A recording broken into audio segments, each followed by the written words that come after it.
여러분, 지금 창문 밖으로 햇살이 들어오나요? 그렇다면 축하드립니다. 당신은 지금 공짜를 누리고 계시니까요. 믿기 힘들겠지만 불과 100년 전만 해도 집에 햇빛이 들어온다는 이유만으로 세금 폭탄을 맞아야 했습니다. 그래서 사람들은 멀쩡한 창문을 벽돌로 막아버리고 곰팡이 핀 어둠 속에서 살아야 했죠. 도대체 정부는 왜 햇빛에 가격표를 붙였던 걸까요? 그리고 마녀가 무서워서 창문을 비틀어버린 미국인들과 전염병 때문에 벽에 구멍을 뚫어 술을 팔았던 이탈리아 사람들까지, 오늘은 인류 역사상 가장 황당하고 가장 처절했던 창문의 비밀을 낱낱이 파헤쳐 보겠습니다. 우리가 매일 무심코 여닫는 이 네모난 프레임 속에 숨겨진 황당하고도 재밌는 건축 이야기, 지금부터 그 창문을 활짝 열어보겠습니다. 혹시 영국 런던이나 프랑스 파리의 구시가지를 거닐다가 건물을 유심히 보신 적 있으신가요? 고풍스러운 건물 벽면에 창문 프레임은 분명히 있는데 정작 유리는 없고 벽돌로 꽉꽉 채워져 막혀있는 기이한 모습을 종종 볼 수 있습니다. 이 이상한 풍경 뒤에는 17세기부터 19세기까지 유럽을 지배했던 역사상 가장 황당하면서도 악명 높았던 세금, 바로 창문세가 숨어 있습니다. 이야기는 1696년 잉글랜드로 거슬러 올라갑니다. 당시 잉글랜드 국왕 윌리엄 3세는 재정난에 시달리고 있었습니다. 아일랜드 원정, 그리고 프랑스와의 전쟁 등으로 국고가 바닥났기 때문이죠. 왕에게는 돈이 필요했습니다. 하지만 당시 국민들은 소득세, 즉 자신이 얼마를 버는지 정부에 공개하고 세금을 내는 것을 사생활 침해라며 극도로 싫어했습니다. 정부는 고민에 빠졌습니다. 사람들이 지갑 안을 들여다보지 않으면서 부자들에게 더 많은 세금을 거둘 방법이 없을까? 그때 천재적이면서도 악마 같은 아이디어가 나옵니다. 바로 창문이었습니다. 논리는 아주 단순했습니다. 집이 크면 창문이 많을 것이다. 그리고 집이 크다는 건 부자라는 증거다. 그러니 창문 개수대로 세금을 매기면 공평하게 부유세를 거둘 수 있다. 게다가 창문은 징수원이 굳이 집 안으로 들어가지 않아도 길거리에서 손가락으로 세어보기만 하면 되니 징수하기도 너무 편했습니다. 그렇게 1696년 창문세가 도입됩니다. 처음에는 꽤 합리적인 것처럼 보였습니다. 기본적으로 모든 집에 2실링의 고정세를 매기고 창문이 10개를 넘어가면 4실링, 20개를 넘어가면 8실링을 추가로 받는 식이었으니까요. 서민들의 작은 집은 대부분 창문이 10개 미만이었기 때문에 큰 타격이 없을 거라 생각했습니다. 하지만 문제는 세월이 흐르며 정부가 세율을 계속 올리면서 발생했습니다. 18세기에 접어들며 전쟁 비용이 늘어나자 창문세는 점점 무거워졌고 사람들은 세금을 피하기 위해 필사적인 노력을 시작합니다. 그 방법은 아주 원시적이었습니다. 바로 창문을 없애버리는 것이었습니다. 새로 짓는 집은 아예 창문을 최소한으로 만들고 이미 지어진 집들은 멀쩡한 창문을 벽돌이나 판자로 막아버렸습니다. 우리가 지금 유럽 여행을 가서 보는 그 막힌 창문들이 바로 이때의 흔적입니다. 심지어 어떤 사람들은 벽돌로 막은 자리가 너무 흉하니까 그 위에 가짜 창문 그림을 그려넣기도 했습니다. 일종의 눈속임 건축이 탄생한 셈이죠. 이 세금 회피 전쟁은 단순히 미관을 해치는 수준에서 끝나지 않았습니다. 심각한 보건위생 문제를 야기했습니다. 부자들은 세금을 좀 더 내더라도 햇빛을 즐길 여유가 있었지만 가난한 도시의 서민들은 달랐습니다. 당시 런던이나 에든버러 같은 대도시의 빈민들은 여러 가구가 모여 사는 다세대 주택에 살았습니다. 건물주들은 세금을 아끼기 위해 복도나 계단의 창문, 심지어 세입자가 사는 방의 창문까지 막아버렸습니다. 결과는 참혹했습니다. 햇빛이 들어오지 않고 환기가 되지 않는 어둡고 습한 방, 곰팡이가 쓸고 악취가 진동하는 환경은 전염병의 온상이 되었습니다. 티푸스, 천연두, 콜레라 같은 질병이 창문 없는 집에서 창궐했습니다. 의사들은 창문세는 사실상 빛과 공기에 대한 세금이며 국민들의 건강을 해치고 있다고 강력하게 비판했습니다. 19세기 의학 전문지 더 란셋은 창문세를 폐지해야 한다고 정부를 압박하기도 했습니다. 영국뿐만이 아닙니다. 바다 건너 프랑스도 상황은 비슷했습니다. 프랑스 대혁명 이후인 1798년 나폴레옹 시대의 프랑스 정부도 문과 창문세를 도입합니다. 영국과 비슷하게 문과 창문의 개수에 따라 세금을 매기는 제도였습니다. 이 부조리한 세금에 대해 프랑스의 대문호 빅토르 위고는 소설 레미제라블에서 아주 신랄하게 비판합니다. 그는 소설 속에서 이렇게 외칩니다. 신은 인간에게 공기를 주고 법은 그것을 판다. 위고는 당시 프랑스의 창문세를 피하기 위해 구멍을 막아버린 오두막이 얼마나 많은지 통계까지 인용하며 가난한 사람들이 햇빛조차 맘 편히 보지 못하는 현실을 고발했습니다. 실제로 당시 프랑스 시골에는 창문이 딱 하나 혹은 아예 없는 집들이 수두룩했다고 합니다. 다시 영국으로 돌아와 보겠습니다.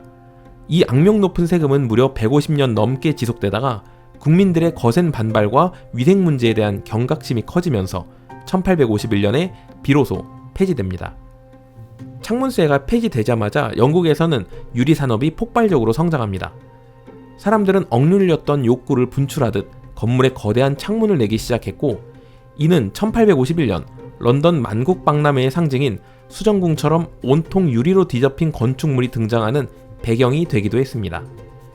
우리가 지금 너무나 당연하게 누리고 있는 이 창문 밖의 햇살이 불과 170년 전만 해도 돈을 내야만 볼 수 있는 유료 서비스였다니 믿어지시나요? 유럽 여행을 가셔서 벽돌로 막힌 창문을 보신다면 이제는 그냥 지나치지 마시고, 아, 저게 그 햇빛 값을 받은 흔적이구나 라고 떠올려 보시면 좋을 것 같습니다. 세금 때문에 창문을 막은 나라가 있다면 반대로 세금 때문에 창문을 기형적으로 키운 나라도 있습니다. 바로 네덜란드인데요. 다음 이야기에서는 암스테르담의 좁은 집과 거대한 창문, 그리고 지붕 꼭대기에 달린 이상한 갈고리의 비밀을 파헤쳐 보겠습니다. 앞서 파트 1에서 우리는 영국 사람들이 세금을 피하기 위해 멀쩡한 창문을 벽돌로 막아버린 조금은 어두운 역사를 살펴봤습니다. 햇빛을 포기하면서까지 지갑을 지키려 했던 영국인들의 눈물겨운 사투였죠. 그런데 바다 건너 네덜란드 암스테르담에서는 이와 정반대의 일이 벌어졌습니다. 이곳에서는 세금 때문에 사람들이 창문을 대문짝만하게 키우고 멀쩡한 건물을 앞으로 기울어지게 짓고, 심지어 지붕 꼭대기에 이상한 쇠갈고리를 매달기 시작했습니다. 암스테르담의 운하를 따라 걷다 보면 마치 동화 속 과자집이나 레고 블록처럼 다닥다닥 붙어있는 좁고 높은 건물들을 볼 수 있습니다. 삐뚤빼뚤하고 귀여워 보이는 이 건물들, 사실은 아주 치열한 절세의 산물입니다. 이야기는 17세기 네덜란드 황금시대로 거슬러 올라갑니다. 당시 네덜란드는 동인도 회사를 앞세워 전세계 무역을 주름잡던 해상 강국이었습니다. 수도 암스테르담은 전세계의 물자와 돈, 그리고 사람이 몰려드는 유럽의 맨해튼 같은 곳이었죠. 좁은 늪지대를 개간해 만든 도시 암스테르담에 인구가 폭발적으로 늘어나자 땅값은 천정부지로 치솟았습니다. 당시 암스테르담시 당국은 주택난을 해결하고 효율적인 도시계획을 세우기 위해, 그리고 막대한 세수를 확보하기 위해 아주 독특한 세금 제도를 도입합니다. 그것은 바로 건물의 면적이 아니라 도로와 맞닿은 건물 정면의 폭에 비례해 세금을 매기는 방식이었습니다. 영국이 창문 개수를 하나하나 셌다면 네덜란드 세무 공무원들은 줄자를 들고 다니며 건물의 가로 길이를 잰 것입니다. 당시 운하는 물건을 실어 나르는 핵심 고속도로였기 때문에 운하 쪽의 넓은 땅을 차지한다는 것은 곧 엄청난 부의 상징이나 다름없었으니까요. 네덜란드 사람들은 예로부터 아주 실용적이고 계산이 빠른 것으로 유명합니다. 그들은 이 세금 폭탄을 피하기 위해 기발한 꼼수를 씁니다. 건물의 정면 폭은 세금을 적게 내기 위해 최대한 좁게 만들고, 대신 건물의 안쪽 길이, 즉 깊이를 아주 길게 늘리는 것이었습니다. 앞에서 보면 폭이 5에서 6m, 심지어 좁은 곳은 2에서 3m밖에 안 되는 좁은 집이지만, 막상 들어가 보면 안쪽으로 50m 넘게 이어지는 길쭉한 소시지 같은 집들이 탄생하게 된 배경입니다. 심지어 부족한 공간을 확보하기 위해 안네 일기로 유명한 안네 프랑크의 집처럼 건물 뒤편에 아우터라위스, 즉 뒷집을 덧대어 짓기도 했습니다. 겉으로 보이는 폭은 좁게 유지하면서 실제 거주 면적은 획기적으로 늘린 셈이죠. 암스테르담의 싱겔 7번지에 있는 집은 정면 폭이 겨우 1m 남짓으로 세계에서 가장 좁은 집 중 하나로 꼽힙니다. 물론 뒤쪽으로 갈수록 좀 더 넓어지긴 하지만 당시 사람들이 세금을 피하기 위해 얼마나 필사적이었는지를 보여주는 상징적인 건물입니다. 자, 그런데 여기서 심각한 생활 속 문제가 발생합니다. 집이 이렇게 좁고 길어지다 보니 집안의 계단도 덩달아 좁고 가파르게 만들어질 수밖에 없었습니다. 암스테르담의 옛날 집에 계단을 올라가 보신 분들은 아실 겁니다. 이게 계단인지 사다리인지 구분이 안 갈 정도로 경사가 급하고 사람 한 명이 겨우 지나갈 만큼 비좁습니다. 그런데 이사를 간다고 상상해 봅시다. 침대, 옷장, 소파, 피아노 같은 큰 가구들을 어떻게 2층, 3층 거실이나 침실로 옮길 수 있을까요? 좁아 터진 현관문과 90도에 가까운 가파른 계단으로는 절대 불가능했습니다. 그렇다고 가구를 다 분해해서 옮길 수도 없는 노릇이죠. 이때 네덜란드 사람들은 아주 기막힌 역발상을 해냅니다. 문으로 못 들어가면 창문으로 넣으면 되지라는 해결책이었습니다. 그래서 그들은 건물의 창문을 비정상적으로 크게 만들기 시작했습니다. 창문이 단순한 채광 통로가 아니라 제2의 현관문이자 화물용 승강기의 입구가 된 겁니다. 어떤 창문들은 아예 창틀 가운데 나무 기둥을 분리할 수 있게 설계해서 활짝 열면 거대한 개구부가 되어 큰 짐도 쑥쑥 들어갈 수 있도록 만들었습니다. 영국의 창문세가 창문을 없애버렸다면 네덜란드의 폭세금은 창문을 거대하게 키워버린 셈입니다. 하지만 무거운 짐을 사람 힘으로 들어올려서 창문으로 넣는 건 위험천만한 일입니다. 그래서 등장한 것이 바로 암스테르담 건축의 상징이자 필수품인 호이스팅 후크, 네덜란드어로는 하이스발크라고 부르는 갈고리 빔입니다. 지금도 암스테르담 건물들을 올려다보면 지붕 꼭대기나 처마 밑에 쇠로 만든 튼튼한 빔과 갈고리가 툭 튀어나와 있는 것을 볼 수 있습니다. 여기에 도르래와 밧줄을 걸고 지상에 있는 무거운 짐을 묶어 들어 올린 뒤 활짝 연 큰 창문을 통해 집 안으로 들이는 겁니다. 400년 전이나 지금이나 암스테르담의 이사 풍경은 똑같습니다. 사다리차가 들어올 수 없는 좁은 골목과 운하 때문에 여전히 이 갈고리를 이용해 소파를 공중부양시켜 이사를 합니다. 여기에는 또 하나의 숨겨진 건축적 디테일이 있습니다. 암스테르담의 오래된 건물들을 옆에서 자세히 보면 건물이 도로 쪽으로, 즉 앞으로 살짝 기울어져 있는 것을 발견할 수 있습니다. 암스테르담이 늪지대 위에 지어진 도시라 집안이 침하되면서 건물이 무너지고 있는 것 아니냐고 걱정하기도 합니다. 물론 집안 침하 문제가 실제로 있긴 하지만 이 기울임은 건축가의 철저히 의도된 설계입니다. 이를 네덜란드어로 옵데플리흐트, 영어로는 플라잉 건축 기법이라고 부릅니다. 건물을 왜 일부러 앞으로 쏠리게 지었을까요? 바로 갈고리 작업 때문입니다. 지붕 끝에 달린 갈고리로 무거운 짐을 들어 올릴 때 건물이 수직으로 똑바로 서 있다면 짐이 올라가면서 건물 벽이나 값비싼 유리창에 부딪혀 박살날 위험이 있습니다. 바람이라도 불면 더 위험하겠죠. 하지만 건물이 앞으로 살짝 기울어져 있으면 갈고리에 매달린 짐이 중력에 의해 자연스럽게 벽면과 거리를 두고 허공에 뜨게 됩니다. 덕분에 창문이나 벽을 훼손하지 않고 안전하게 짐을 상층부까지 끌어올릴 수 있었던 것이죠. 세금을 피하려는 꼼수가 집을 좁게 만들었고 좁은 집이 계단을 쓸모없게 만들었으며 그 불편함을 해결하기 위해 거대한 창문과 갈고리, 그리고 앞으로 기울어진 건축 양식까지 탄생시킨 것입니다. 정말 꼬리에 꼬리를 무는 건축의 진화가 아닐 수 없습니다. 그리고 마지막으로 네덜란드 창문에는 또 하나의 독특한 문화적 특징이 있습니다. 바로 커튼을 잘 닫지 않는다는 점입니다. 밤에 암스테르담 거리를 걷다 보면 집안이 훤히 들여다보이는 경우가 많습니다. 거실에서 사람들이 TV를 보거나 밥을 먹는 모습, 예쁘게 꾸며놓은 인테리어가 그대로 보이죠. 이는 종교적 배경인 칼뱅주의의 영향으로 해석됩니다. 나는 떳떳하다, 나는 숨길 죄가 없다는 것을 이웃에게 보여주기 위해 창문을 가리지 않는 문화가 정착되었다는 설이 유력합니다. 또한 앞뒤로 긴 터널형 집 구조상 채광이 무엇보다 중요했기 때문에 햇빛을 한 줌이라도 더 받기 위해 커튼을 치지 않고 창문을 크게 유지하려는 실용적인 이유도 컸을 겁니다. 이 커다란 통유리 창문은 단순한 건축 요소를 넘어 네덜란드 사람들의 개방적인 사고방식과 투명성을 대변하는 매개체이기도 합니다. 세금이라는 강력한 제약이 만들어낸 암스테르담의 이 독특하고 아름다운 풍경. 만약 당시 정부가 건물 폭이 아니라 높이의 세금을 매겼다면 지금의 암스테르담은 납작한 벙커 같은 도시가 되었을지도 모를 일입니다. 자, 이제 유럽을 떠나 대서양을 건너보겠습니다. 미국의 어느 시골 마을에는 세금 때문이 아니라 전설 속의 마녀가 무서워서 창문을 45도로 비틀어버린 집들이 있다고 하는데요. 다음 이야기에서는 미신과 공포가 만들어낸 미국의 기이한 창문 위치 윈도우, 즉 마녀 창문에 대해서 알아보겠습니다.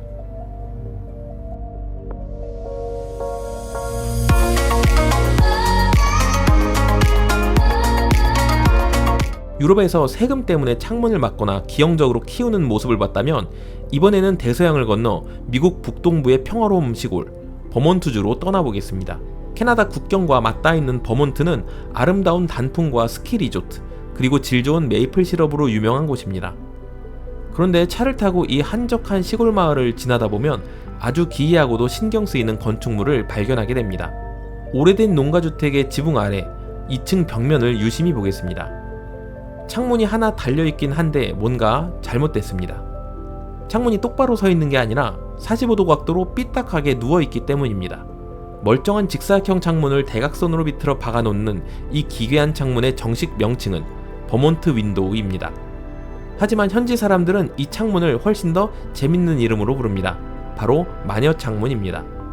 도대체 왜 이런 이름이 붙었을까요? 여기에는 19세기 뉴 잉글랜드 지방에 퍼져 있던 흥미로운 민간 전설이 숨어 있습니다. 전설에 따르면 빗자루를 타고 하늘을 날아다니는 마녀들은 비행 실력이 아주 뛰어나지만 치명적인 약점이 하나 있다고 합니다. 바로 급격한 각도로 몸을 기울여 비행할 수 없다는 겁니다. 믿거나 말거나 당시 사람들은 마녀가 빗자루를 탄 채로 45도로 기울어진 좁은 창문을 통과해서 집 안으로 들어오는 것은 불가능하다고 믿었습니다. 그래서 마녀의 침입을 막고 가족을 보호하기 위해 일부러 창문을 비스듬히 설치했다는 것이죠. 이 이야기는 버몬트 지역에서 구전으로 내려오며 이 창문에 마녀 창문이라는 매력적인 별명을 붙여주었습니다. 하지만 건축학적인 진실은 이보다 훨씬 더 현실적이고 조금은 짠내나는 이유에 있습니다. 이 삐딱한 창문의 진짜 정체는 바로 양키의 검소함, 즉 양키 프루갤리티가 만들어낸 결과물입니다. 버몬트를 포함한 뉴 잉글랜드 지역 사람들은 예로부터 근검절약, 정신이 투철하고 가지고 있는 자원을 허투루 쓰지 않는 것으로 유명합니다. 이를 양키의 독창성, 양키 인제뉴티라고도 부릅니다. 19세기 버몬트의 농부들은 가족이 늘어나거나 농사가 잘 되면 기존에 살던 본체 건물 옆에 작은 별채나 헛간을 덧대어 지었습니다. 이를 중축이라고 하죠. 보통 본체 건물 옆면에 지붕을 낮게 이어붙여서 부엌이나 창고를 만들었습니다. 그런데 이렇게 옆에 건물을 붙이다 보면 문제가 하나 생깁니다.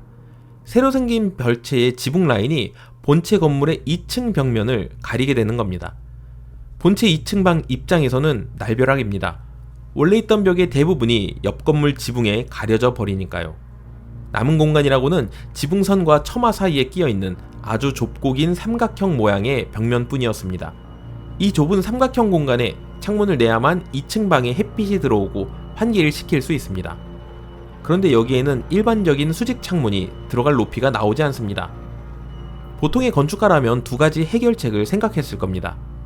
첫째, 지붕을 뚫고 튀어나오는 도모창을 만든다. 둘째, 그 삼각형 공간에 딱 맞는 작은 창문을 주문 제작한다. 하지만 버몬트의 농부들은 계산기를 두드려보고 고개를 저었습니다. 지붕을 뚫는 공사는 너무 비싸고 번거롭습니다. 그렇다고 삼각형 모양의 특수 창문을 주문 제작하는 건 유리가 귀하던 시절에 말도 안 되는 사치였죠. 그때 그들의 눈에 들어온 것이 바로 헛간에 굴러다니던 혹은 옆집에서 얻어온 표준 규격의 직사각형 창문이었습니다. 이걸 세우면 높이가 안 맞아서 안 들어가네. 그럼 눕혀볼까? 눕혀도 안 맞네. 에라 모르겠다. 지붕 각도에 맞춰서 대각선으로 돌려보자 라고 한 거죠. 놀랍게도 직사각형 창문을 지붕의 경사면과 평행하게 45도로 비트니까 그 좁은 삼각형 벽면에 기가 막히게 쏙 들어가는 것이었습니다. 돈 한 푼 들이지 않고 가지고 있는 표준 창문을 그대로 재활용하면서 채광과 환기라는 기능을 완벽하게 해결한 것입니다. 심지어 창문이 기울어져 있어도 여닫는 데는 큰 문제가 없었으니까요. 즉 마녀 창문은 미신 때문에 만든 것이 아니라 최소한의 비용으로 최대한의 효율을 뽑아내려던 버몬트 농부들의 생활의 지혜가 만들어낸 발명품이었던 겁니다. 다른 지역에서는 이런 방식이 집을 짓다가 만 것처럼 보인다고 해서 레이지 윈도우, 즉 게으른 창문이라고 비웃기도 했습니다. 하지만 버몬트 사람들은 아랑곳하지 않았습니다. 남들이 뭐라건 내 돈 아끼고 내 집 환기 잘 되면 그만이니까요. 덕분에 이 독특한 창문은 전 세계 어디에서도 보기 힘들고 오직 버몬트주에서만 집중적으로 발견되는 지역의 명물이 되었습니다. 지금도 버몬트의 오래된 집들을 리모델링할 때 건축주들은 이 마녀 창문을 없애지 않고 그대로 살려두는 경우가 많습니다. 이제는 가난이나 절약의 상징이 아니라 버몬트만의 독특한 역사와 정체성을 보여주는 문화유산이 되었기 때문입니다. 마녀 전설이라는 흥미로운 포장지 속에 사실은 그 누구보다 실용적이었던 사람들의 건축 철학이 숨겨져 있던 셈입니다. 자, 지금까지 돈과 미신이 만든 창문을 살펴봤습니다. 다음 챕터에서는 인류의 생존을 위협했던 무시무시한 전염병이 만들어낸 창문 이야기를 해보려 합니다.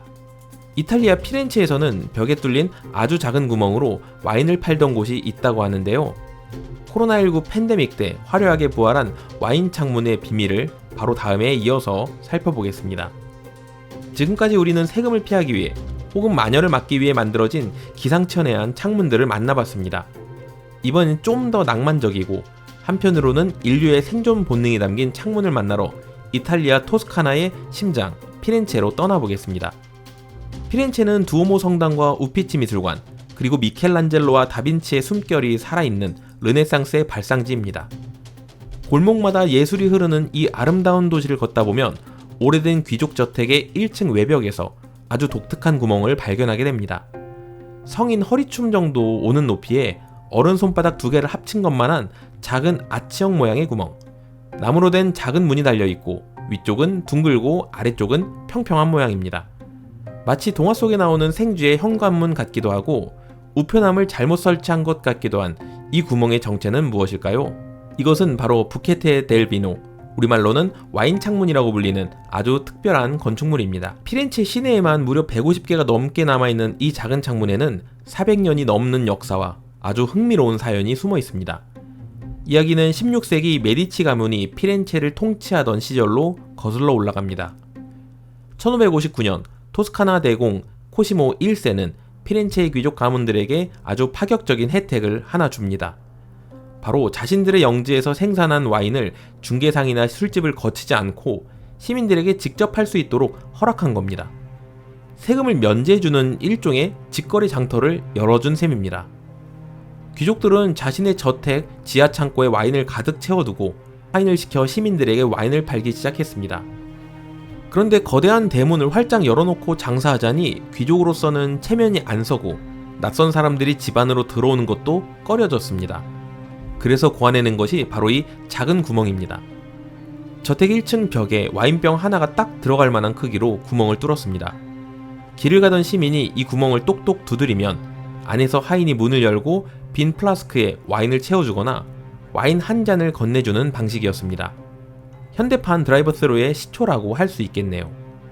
그런데 이 와인 창문이 단순히 탈세를 위한 구멍에서 인류를 구원하는 생명의 구멍으로 변모하게 된 결정적인 계기가 찾아옵니다. 바로 19세기 초 유럽을 휩쓸었던 죽음의 공포, 흑사병입니다. 1630년대 이탈리아 전역에 페스트가 창궐했습니다. 피렌체 인구의 12%가 목숨을 잃는 끔찍한 재앙이었습니다. 사람들은 본능적으로 깨달았습니다. 사람과 사람이 접촉하면 병이 옮는구나, 비말이 튀면 죽을 수도 있구나 생각한 거죠. 술집과 식당들은 문을 닫았고 거리는 적막에 휩싸였습니다. 하지만 아무리 전염병이 무서워도 이탈리아 사람들의 와인 사랑을 막을 수는 없었습니다. 이때 이 와인 창문이 빛을 발하기 시작합니다. 상인과 손님이 얼굴을 마주보지 않고 신체 접촉을 최소화하면서 와인을 거래할 수 있는 가장 안전한 방법이었기 때문입니다. 당시 기록을 살펴보면 아주 철저한 비대면 거래 시스템이 묘사되어 있습니다. 손님이 창문 앞에 돌 받침대에 빈 병과 돈을 올려두고 물러섭니다. 그러면 창문 안쪽의 하인이 쇠로 만든 집게로 돈을 집어들고 바로 식초가 담긴 통에 넣어 소독합니다. 당시에는 식초가 소독 효과가 있다고 믿었던 모양입니다. 그런 다음 깨끗한 와인병을 창문 밖으로 내밀거나 긴 금속관을 통해 와인을 따라 주었습니다. 피렌체의 학자 프란체스코 론디넬리는 1634년 보고서에서 창문은 전염병을 막는 방패였다 라고 묘사했습니다. 세월이 흘러 20세기에 접어들면서 와인 유통 구조가 바뀌고 대형마트와 와인바가 생겨나자 이 작은 창문들은 하나둘씩 잊히기 시작했습니다. 사람들은 이 구멍을 우편함으로 쓰거나 초인종을 달거나 아예 시멘트로 막아버렸습니다. 벽에 남은 낙서처럼 그저 옛 이야기의 흔적으로만 남는 듯 했죠. 그런데 2020년 전 세계를 강타한 코로나19 팬데믹이 이 잠자던 창문을 다시 깨웠습니다. 이탈리아는 코로나 초기 유럽에서 가장 큰 피해를 입은 나라 중 하나였습니다. 강력한 락다운 조치가 내려졌고 식당과 카페는 문을 닫아야 했습니다. 사람들은 다시 고립되었고 400년 전 조상들이 겪었던 공포를 그대로 다시 마주하게 되었습니다. 그때 피렌체의 몇몇 깨어있는 가게 주인들이 기막힌 아이디어를 떠올립니다. 잠깐, 우리 가게 벽에 그 구멍이 있잖아. 조상들이 흑사병 때 썼던 그 창문. 그들은 막혀있던 와인 창문을 다시 뜯어내고 먼지를 털어냈습니다. 그리고 인스타그램에 공지했습니다. 우리는 안전하게 영업합니다. 와인 창문으로 오세요. 반응은 폭발적이었습니다. 마스크를 쓴 사람들이 좁은 골목에 줄을 섰습니다. 창문 안에서 쓱 내밀어진 손은 와인뿐만 아니라 에스프레소 커피, 젤라또, 칵테일, 심지어 샌드위치까지 건네주었습니다. 사람들은 이 작은 구멍을 통해 단순히 음식을 사는 것이 아니라 연대와 희망을 샀습니다. 피렌체의 바바에라는 식당이 가장 먼저 이 창문을 부활시켰고 곧이어 다른 가게들도 동참했습니다. SNS에는 부케테 델 비노라는 해시태그와 함께 인증샷이 쏟아졌습니다. 작은 나무문이 열리고 와인잔이 나오는 그 순간은 암울했던 팬데믹 기간 동안 사람들에게 작은 웃음과 위로를 선물했다고 합니다. BBC나 CNN 같은 전세계 언론들도 이 현상을 앞다퉈 보도했다고 합니다. 400년 전 흑사병을 이겨낸 지혜가 21세기에 다시 부활했다라며 극찬했죠.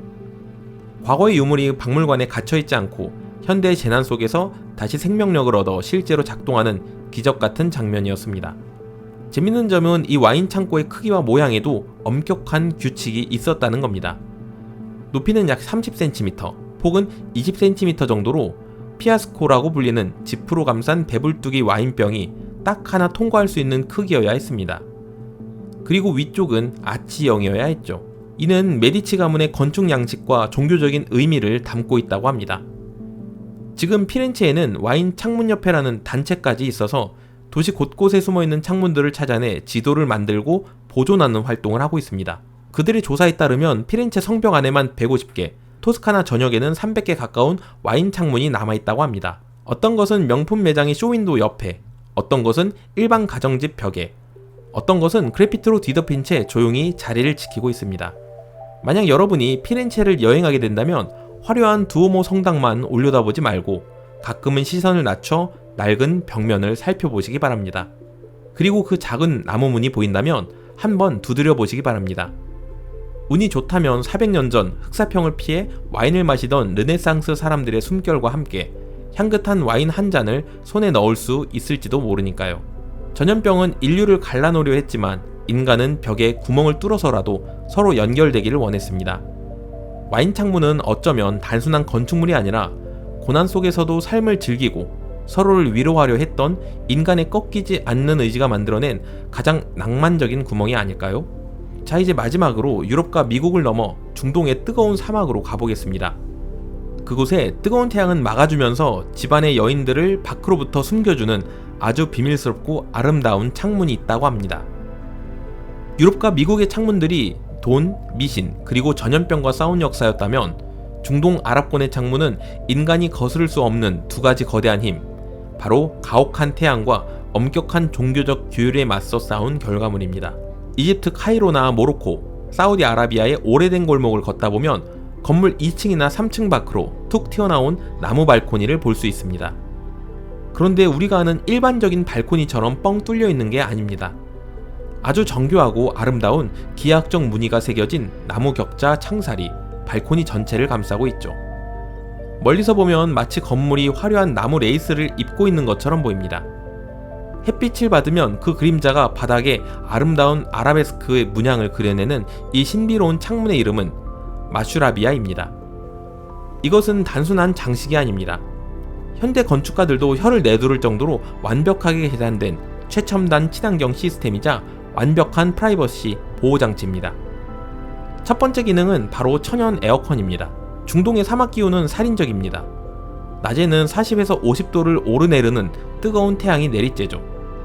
만약 창문을 크게 내서 직사광선을 그대로 받으면 집안은 찜통이 될 거고, 그렇다고 창문을 닫아버리면 바람이 안 통해 숨이 막힐 겁니다. 이 딜레마를 해결한 것이 바로 마슈라비아의 촘촘한 나무 격자입니다. 이 격자 무늬는 뜨거운 직사광선은 차단해서 그늘을 만들어주지만 구멍 사이로 바람은 솔솔 통하게 만듭니다. 여기 아주 놀라운 과학적 원리가 숨어 있습니다. 격자 구멍의 크기가 위치에 따라 다릅니다. 보통 위쪽 구멍은 좁게, 아래쪽 구멍은 넓게 만듭니다. 혹은 겉면의 구멍은 좁고 안쪽은 넓게 만들기도 합니다. 이렇게 되면 좁은 구멍을 통과한 공기의 속도가 빨라지면서 온도가 낮아지는 효과가 발생합니다. 마치 우리가 입을 작게 오므리고 바람을 불면 시원한 바람이 나오는 것과 비슷한 원리죠. 재밌는 것은 마슈라비아의 이름의 유래입니다. 아랍어로 마시다라는 뜻의 샤리바에서 파생된 단어인데 원래는 마실 물을 보관하는 장소라는 뜻이었습니다. 옛날 아랍 사람들은 이 시원한 바람이 통하는 창가에 물이 담긴 진흙 항아리를 두어 물을 차갑게 식혀 마셨습니다. 즉 창문 자체가 냉장고이자 정수기 역할까지 했던 셈입니다. 두 번째 기능은 바로 보이지 않는 시선입니다. 이것이 사실 마슈라비아의 핵심이자 이슬람 문화의 정수입니다. 이슬람 문화권에서는 전통적으로 여성의 외부 노출을 엄격히 제한했습니다. 집안의 여성들이 히잡을 쓰지 않는 편안한 상태에서 낯선 외간 남자의 시선에 노출되는 것을 금기시했죠. 그렇다고 여성들을 어두컴컴한 방 안에만 가둬둘 수는 없었습니다. 여성들도 밖을 보고 싶고 거리의 활기를 느끼고 싶었으니까요. 마슈라비아는 이 모순을 완벽하게 해결해 줍니다. 낮 시간에 밖은 햇빛이 강해 매우 밝고 집안은 상대적으로 어둡습니다. 이 조도 차이 때문에 안에서는 촘촘한 격자 사이로 바깥 풍경이 파노라마처럼 선명하게 보이지만 밖에서는 안이 시커멓게 보여서 아무것도 볼 수 없습니다. 마치 취조실에 있는 매직 미러와 똑같은 원리입니다. 덕분에 집안의 여성들은 베일을 벗고 편안하게 앉아서 지나가는 사람들을 구경하고 세상 돌아가는 모습을 관찰할 수 있습니다. 나는 너를 볼 수 있지만 너는 나를 볼 수 없다는 비대칭적인 시선 권력이 이 아름다운 창문 속에 숨어 있는 겁니다. 이 전통적인 마슈라비아는 현대 건축 기술과 만나 더욱 놀랍게 진화하고 있습니다. 그 대표적인 사례가 아랍에미리트 아부다비에 있는 알바하루 타워입니다. 이 건물의 외벽은 유리 대신 수천 개의 거대한 벌집 모양 구조물로 뒤덮여 있습니다. 이 구조물들은 고정되어 있지 않고 마치 살아있는 생명체처럼 움직입니다. 태양의 위치에 따라 그리고 햇빛의 강도에 따라 자동으로 접혔다 펼쳐졌다를 반복합니다. 해가 동쪽에서 뜨면 동쪽 벽면의 차양들이 쫙 펼쳐져서 햇빛을 막아주고 해가 넘어가면 다시 접혀서 전망을 확보해줍니다. 전통적인 나무 격자 창문인 마슈라비아의 원리를 최첨단 컴퓨터 제어 시스템으로 재해석한 겁니다.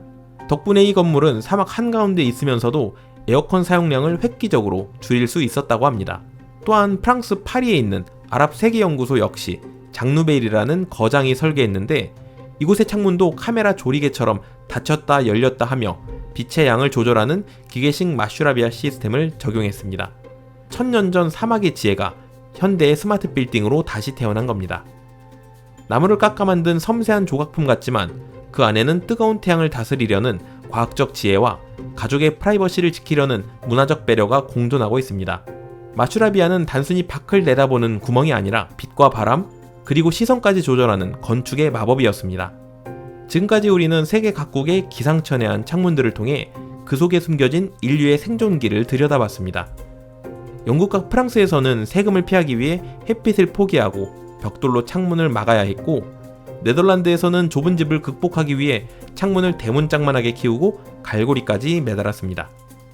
미국 버몬트의 농부들은 돈을 아끼기 위해 창문을 45도로 비트는 기지를 발휘했고, 이탈리아 피렌체의 사람들은 전염병의 공포 속에서도 작은 구멍을 통해 와인을 나누며 희망을 잃지 않았습니다. 그리고 중동의 사람들은 뜨거운 사막에서도 바람을 얻고 시선을 피하는 지혜를 발휘했죠. 우리는 흔히 눈을 마음의 창이라 부릅니다.